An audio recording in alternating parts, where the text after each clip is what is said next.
Hey guys, I'm Grestar, and how about we play more Crystalline? So it's been a little while for me, but the last thing that I remember is we found a strange girl. I believe her name is Amelia, right? And she was a kind of prodigy at the Mage Academy. And she apparently knows where the one random place we're trying to go is. It's one of those places that are supposed to be mythical, like probably they don't really exist, but she says that they do, or that the place itself does. And then she knows the way. So we invited her to join us. So we're just gonna get right back into it. So load, and here, I guess, is our save file. I assume it wasn't the auto save. Alright, so the next morning we regrouped downstairs at the inn as planned. Is everyone now prepared to begin our journey? Yeah, I believe this is exactly where we left off, and her name is indeed Amelia. I remembered, proud of that. We nod. Then let us depart. Okay. We are departing, everyone. She leads the way out of the inn and back into the quiet city. Remnants of last night's festival litter the ground in a series of petals and general debris. The cleanup detail is hard at work. They wear thick gloves as they half-heartedly remove the decorations and debris. I wonder how long they've been working on this. The festivities continued even after I threw in my hat and went to bed.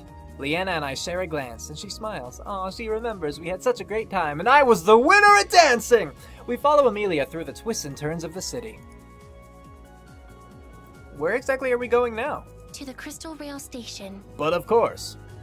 Crystal Rail? Sounds like it might be a train. Leanna speaks up before I even ask. Where are we taking the Crystal Rail to? Bazada. Oh, Bazada. Yeah. She looks up in surprise. Ember Mist is in Bazada? They say you can find anything there. I don't know if they mean it literally like that. She shoots Zack a look, which he returns with his usual stony gaze. What's so surprising about Bazada? It's just closer than I expected. Oh, okay. No, Ember Mist is not within Bazada, but Bazada is the closest station to the location of Ember Mist. That makes sense, yeah. Leanna still seems skeptical, but doesn't push it. I guess we'll find out whether or not Amelia is right. Yeah. We continue the rest of the way in silence. After a few minutes, we arrive at the station. The setup is a simpler version of our train stations back home. The ticket booth is right across from the entrance. While they sort out retrieving tickets, I look around. Vendors selling food and trinkets... Vendors selling food and trinkets line the perimeter? Okay, that's why I read it weird, because it's missing a word, I think. Line the perimeter of the enclosed space. The building is mostly empty at this time of morning. We must hurry if we wish to catch the next Crystal Rail. It is nearing the platform. That's fair. Once we get our tickets, we rush down a back hallway which opens up to the platform. Arriving onto the platform is a sleek bullet train, porcelain white with windows dotting the sides. My jaw drops as I watch it hover over the tracks. A pair of long crystal rows run along the bottom of the train with identical crystal rows lining the track. This is so cool. Like, why would you have It's Not a Big Deal when it already said that the character dropped their jaw? You can't have both. I mean, unless they're gonna be like, try to play it off, you know? Like they were super impressed, but they're like, no big deal, you know, just whatever. This is so cool. I feel almost giddy as we line up to board. I can't believe I'm about to ride on a hover train. Leanna cocks her head to the side. Is this not something you're used to? Not exactly. We have trains too, but they mostly run on diesel and electricity now. The original models were powered by steam. Leanna's eyes widen. That must be some powerful magic. That's not magic. That's just boiling water. This is magic. Leanna smiles. Boy. The Pongo eyes the crystals on the train, his mouth open in anticipation. Leanna notices and snatches him up. He wriggles at first, but after she gives him a few pats on the head, he calms down and grins at her. We are about to board the train when the attendant stops us. Sorry, Pongas are not allowed due to equipment which are sensitive to energy absorption. Oh no! Oh. Leanna looks sadly at the blue guy in her arms. I'm sorry, my friend, but I think this is where we say goodbye. What? No! I say goodbye to my quest before I say goodbye to my Pongo! He blinks back at her in confusion, a worried smile on his face. Boy? Leanna's lip trembles. I'm sorry. She gives him a final hug and sets him down on the ground. Then, with glassy eyes full of tears, she rushes into the train. The Pongo blinks. Poi poi. Poor little Poi Poi. Amelia cocks her head to the side and looks at it. The Pongo mimics her. Poi. I have not known you long, but I will be saddened to see you go. She nods and then hops onto the train. Zack looks at the Pongo and instinctively his hand protects his guns. Try not to eat anyone else's weapon. Poi poi. The Pongo blinks at Zack's retreating form. Finally, it's my turn. No! I don't want either of those! I don't want either of those. I like Little Pongo. Why would you introduce him right away and then try to make me get rid of him here? I refuse to do that. This isn't the end for me and Pongo! No, sorry, it's not! So I think out of these two, like, I'll Miss You is more... I feel like it's a more emotional, more sentimental, you know? But I guess This Is Goodbye, you know what that one is? That one, that could be seen as, like, very reluctant. That could be seen as, I guess this is goodbye. No, wait, let me talk you out of it. It's not goodbye. I'm gonna go with that. I'll admit, you're not so bad. I pat him on the head. Try not to get into too much trouble. He fixes me that same confused stare he gave the others. Poi. Bye. I follow the others onto the train.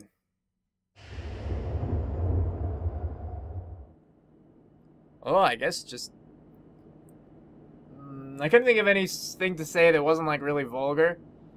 But, you know, one of those statements. Like, spank my butt and call me Jennifer, you know? Like, one of those kinds of things. Like, I don't want to... I didn't like how abrupt that was. It was very abrupt, and I wasn't given an actual choice. Both of those were, like, the same thing in the end. I mean, I tried to reason through and pick the more, like, the one that I wanted, but that didn't lead anywhere more than I thought the other one was gonna lead. While the other people board the train, I join the rest of my group. Leanna tries to control her sniffles while Amelia looks down at her feet. Zack acts as casual as always, but the nod he gives me feels lackluster. We're all feeling the loss of the Pongo, which we all tried so hard not to see, like, they didn't try at all. They're just like, well, I guess that we have no choice. We won't even attempt to argue with this lady, or maybe even see if there's another way to get to the Pizzata. I'm pretty sure there are other ways we could have gotten to Pizzata. Pretty sure. Will it take a little more time? Yeah? I don't give a crap. What do I have to, like, be... I don't have any other obligations. He was my first friend when I came to this world, and so quickly I just moved on without him. What a douchebag I am. After we've had a moment to compose ourselves, we search for our train cabin. We pass through a few cars before we finally find our cabin towards the end of the train.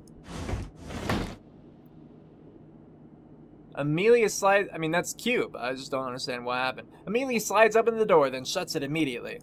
Impossible. Is a Pongo in here? What's going on? Okay, I was waiting to see if there's anything in the text. She opens the door again and we all peer inside. Inside the cozy cabin are plush seats, a rack above the seats to hold any luggage, and a rectangular table in the center. Yay! Okay, you don't entirely ignore everything that I was saying up to this point, because it was still the game presenting me with a thing, and then a choice that wasn't really a choice. It was very abrupt. The options were an illusion. And I guess now he's just on here. There's also a Pongo bouncing happily on the seat. So I'm happy that the Pongo's here. But also, I'm still not wrong about anything that I said. I still stand by all that. Boy! Pongo! Yeah! Oh! It's just her pose. Sorry. Leanna squeals excitedly and scoops him back up into a big hug. We all file into the cabin after her and shut the door before anyone notices the Pongo. When Leanna notices our stares, she clears her throat and sets him back down. But how did you get in here? Seriously, weren't you just outside a second ago? How'd you get in here and find our cabin before we did? Poi! Impossible. Quite, actually, yeah. I think the Pongo broke Amelia. Zack, as unfazed as always, plops down into one of the seats and leans back. Some things just can't be explained. Magic. With how often the Pongo seems to disappear and reappear unexpectedly, you'd think we'd be used to it by now. I take a seat as well, and the Pongo hops into my lap. Leanna pouts as the Pongo moves away from her. Why? Amelia seems to have recomposed herself and also takes a seat. Not much later, I feel the jerk of the train departing and hear the calming hum of the engine. Both Leanna and Amelia stare out of the window. Zack has his head down and his arms crossed. I think he may be asleep, but it's hard to tell. Remembering how I found him at the campsite, I can only assume this guy can literally sleep anywhere. My eyes feel droopy too. I gotta say though, like, again, glad the Pongo's here. Again, stand by everything that I said before that point. But also, one, yeah, how did the Pongo get there? What significance does it have that we just went through all that, just for, like, quite literally a minute later, it all to have been undone? 3, the characters clearly don't actually care about holding the rules, or, like, upholding the rules, rather. They were just suddenly okay as soon as they saw the Pongo on board? With that in mind, again, you didn't just think maybe we could even try to sneak him onto the train? Like this, if this doesn't lead somewhere, then I just wonder why they even had it. You know, why have the, haha, you gotta lose your Pongo? Was it all just to explain? I mean, because they've already explained that Pongo aren't universally accepted or welcomed because they eat the magic stuff, you know? The energy. And so was it just to be like, oh crap, this train runs off magic energy, and they have a Pongo, how do we explain the situation? We'll make it so the train people say not to have him on board. Perfect. And then he'll sneak on it. Like, is that all it is? Is it just to make sense of the world a little bit more? Because I don't think that's quite enough. I feel like I want there to be something more with that. Otherwise, again, I just question why they had that. I don't know. That's, again, I just feel I want to explain my thoughts as we're playing the game. And when I do explain my thoughts, when I stop and I just talk for a bit, yeah, then you have those little moments where it's like, I just complained a bunch about the Pongo not being on board. Oh, hey, he's back. Like, and then that'll happen. But now you guys, this is so you guys can get my reactions, you know? This is live. This is live commentary. Kind of. I mean, shut up. I really went all out last night and did not get enough sleep. I doubt anyone will mind if I just caught up on a few of those hours I lost. And then really, like, they have the Pongo. This place is kind of, like, I would expect there to be snacks available, you know? Like someone to come along with a little cart, open the door, and ask if you want anything. No one's protecting the Pongo at all. Like, what if they open the door to see the Pongo? Are they just going to be like, whatever, and then move on? Or is there going to be a fuss? When I awaken, everyone else is awake too, and looking more bored than ever. Only the Pongo snoozes in my lap. Yeah, no one else snoozes in my lap, just the Pongo. How long was I asleep for? Leanna glances at me. Just a few hours. Perfect. That's exactly how many I wanted. Are we almost there? No. We will not arrive before tomorrow. Okay. Fair. Tomorrow? Yes. Yeesh. What am I going to do with all the spare time? I automatically reach into my pocket to pull out my phone, forgetting for a second that it doesn't work. Shoot. But then my hand closes in on something equally good. I pull out my deck of cards and lay them out on the table. Leanna cranes her neck to see better. What do you have there? My cards. My ninja info cards. I cut the deck and shuffle them. Want to play something? There's enough people that we can play cheat. Not How cheat! do you play that? It's easy. Each round you will put a card from your hand face down on the center of the table and say what card it is. Like this. I put one down as an example. 1 king. Then everyone else at the table can decide whether or not I'm telling the truth. If you think I'm lying, you call out cheater, and I'll have to reveal the card. If I was lying, then I take all the cards in the pile. If I was telling the truth, then whoever accused me takes all the cards in the pile, and the next person starts a new round. You win by having no cards in your hand. Sounds like fun. I'll play. Amelia looks thoughtful. Although I have not partaken in this game before, this sounds like it would be a stimulating challenge. Perfect. I'll take that as a yes. I glance at Zack. You in? He shakes his head. I'll pass. Leanna frowns. Why not? I know that mercenaries love card games. And it's not like there's much else to do while we wait. It's just not my type of game. I guess not. We're not gonna say no game just because Zack doesn't want to play. So I guess the only other option is let's up the stakes. As a mercenary, I think I know what can spark his interest. What if we play for money? Zack sits up and looks at me. I thought you didn't have money. I do have money. I fish in my pockets and drop the loose change I have on the table. It's just not usable here. I gotcha, alright. Usable, sure. Amelia leans in close and peers at the money. Even Leanna takes an interested glance. I fail to recognize this type of currency. Well, I'm not exactly from Isaria. Was that what it was called? I don't remember. Amelia stares intently at me again. After a long pause, she looks back at the coins. I see. I point out the different types of change I have. Make sure you get the pennies. They're the most valuable. Are these not made from copper? Yes. And the nickel would be made from nickel? Hardly. Also, yes. Or am I thinking of quarters? Are quarters hardly? Anyway. And suffice it is to say, should not the nickel be more valuable than the penny? Oh shoot, she's too good for me! Thanks, she got me. Zach leans back into his seat. If it's not money I can use, then I'm not interested. Zach, I will pay you for his coins. Okay, Zach sits back up. Go on. For any coin of his you receive, I will trade you one of our coins. For any coin he received. Because, I mean, they pay in coins, you know? Again, they don't seem to have a different amount. Because when they went to the store, it's like, that'll be 32 coins, please. And that was it, just coins. Amelia, you really don't have to do that. I know. Leanna looks uneasily between Zach and Amelia. All right. Deal. As Zach settles in, I deal out the cards. Zach frowns when he looks at his hand. These cards are strange. Like I said, I'm not from Isaria. I give a brief rundown of the suites. Is that supposed to be suits? I give a brief rundown of the suits and face cards. When I look up from my hand, I see Amelia staring at me. This is getting a little uncomfortable. Let's start the bet. We all throw our coins on the table. I'll go first. I drop a card face down on the table.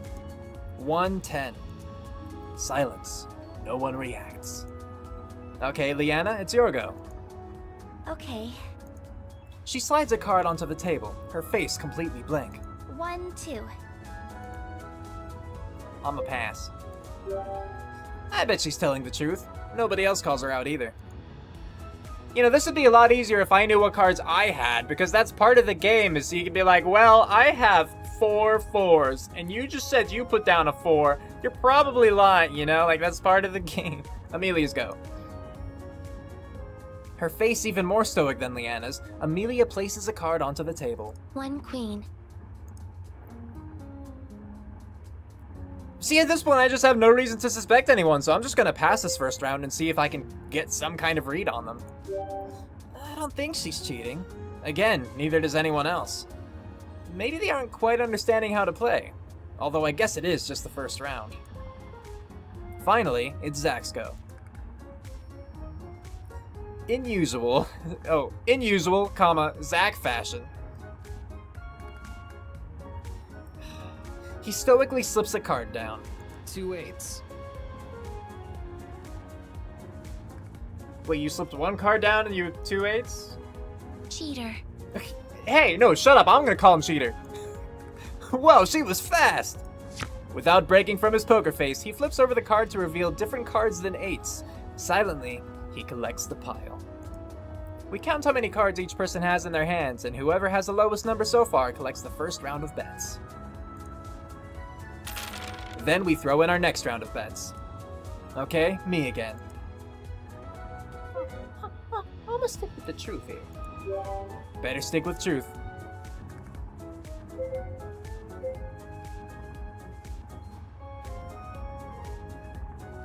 I'ma go with poker face.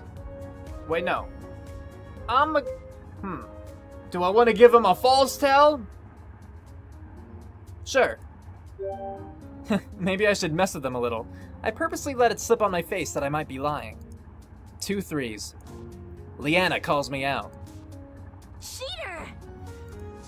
I flip over my cards to reveal 2 3s. You tricked me. Haha, I did! Now you take 2 whole cards! I know that's... Maybe I should have saved it. But ha! Look at her face! I grin as she grabs the cards. Leanna looks slightly worried at her hand, then smooths her face. 2 aces.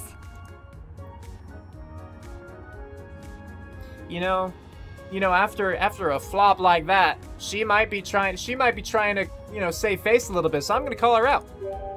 I saw that moment of worry. She's definitely cheating! Or she's just getting back at me. Cheater! Leanna proudly flips over 2 aces. Darn. You used my own strategy against me, I see. It was too good to resist. I can't believe I fell for it. Well, now we're back to where we started. Amelia puts down her cards. 2 sevens. But see, now here's the thing. This is kind of what you do if I'm thinking of how to play the game correctly. Now, everyone at the table knows that I have 2 aces in my hand. So now at this point, I could always put down 2 other cards, say that I'm putting down 2 aces, and still have 2 aces for later. So like, they'll probably let it slide at this point because I just picked up 2 aces. There, where I have 2 aces, I just said I set down 2 aces. And then later on, when I say I set down 2 more aces, I might be all, cheater! Haha! These are the aces, fools! Could be just like that. 2 sevens, right. I'll pass. Her poker face is just too good. I can't tell if she's cheating or not, so I'm going to stay silent. Nobody else calls her out. Without delay, Zach lays down his cards. 2 5s. Before anyone else has a chance to react, Amelia calls out. Cheater. Zach grumbles under his breath as he collects the pile. Amelia looks smug at Zach's disgruntledness. Amelia has a different expression! She looks smug! The bet for this round goes to the winner and we start a new pot. Back to me again. How many times? I'ma cheat! Time to trick everyone! Act nervous! I have a terrible poker face and push to keep my face still, which only draws more attention to me as I slip 2 cards onto the table. All 3 voices ring out at once. Cheater. Cheater. Cheater! I sigh and flip over my cards to reveal a 2 of hearts. Wait, but I didn't even say what I put down, did I? I didn't even say what I put down. I put down hearts. Ha, I got you all. Also, if I just like if I purposely showed a tell and was telling the truth last time, and then if I show a tell this time, like, I would think that it would play out a little bit differently. I feel like they didn't take that into account when like programming this part.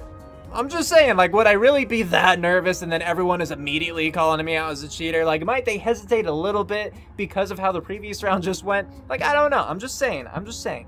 Leanna lays down her card, looking confident. 1 king. She probably does have that card since I didn't. So I'm not aware that I don't have that card. I better not call out. Cheater. Leanna grins and quickly flips over her card to reveal a king. Zach frowns as he collects the cards. Poor Zach, he's not doing well. Amelia wears the same stony face and slips down a card. 1 jack. Cheat! Cheater! Amelia wordlessly flips over the card to reveal a 10 of clubs. Haha, she slips it back into her hand.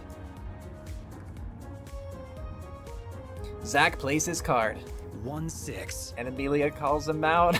Again, Amelia is faster than anyone else. Cheater. Zach growls in How do frustration. you know every single time? Well, you've never once told the truth, Zach! Amelia just stares at him with her same blank stare, which frustrates Zach even more. This is the dumbest game ever. Stop cheating every time! He throws his cards down on the table and knocks over the coins before crossing his arms. Leanna jumps away from the table as Zach hits it, her eyes wide. I'm a little taken aback and jolt back, which wakes the Pongo. Only Amelia remains unfazed. Holy She looks a little phased. Her eyes look a little wider than usual. Maybe that's just me. So, should we keep playing? Of course. Okay. Zach picks his cards back up. Leanna and I glance at each other and burst out laughing. I guess that was a charming moment. Okay. At first, Amelia looks at us in bewilderment, but our laughter is so contagious that she breaks a smile. Are we playing or what? I don't know, Zach. I'm as lost as you are right now. We resume the game with smiles all around. Mine is Zach. He's not happy. The longer we played, the more into the game everyone became. Needless to say, Amelia correctly guessed Zach's cheats every single time, much to Zach's ever-growing frustration. In the end, I won the game with the first to run out of cards, really, because I didn't think I was doing that well. When we were tired of cheat, I taught them a couple of other games. It was late into the night when we all decided to turn in and go to sleep. Aw, we even got peaceful sleepy music, yeah. Good, good. Cue outro, go!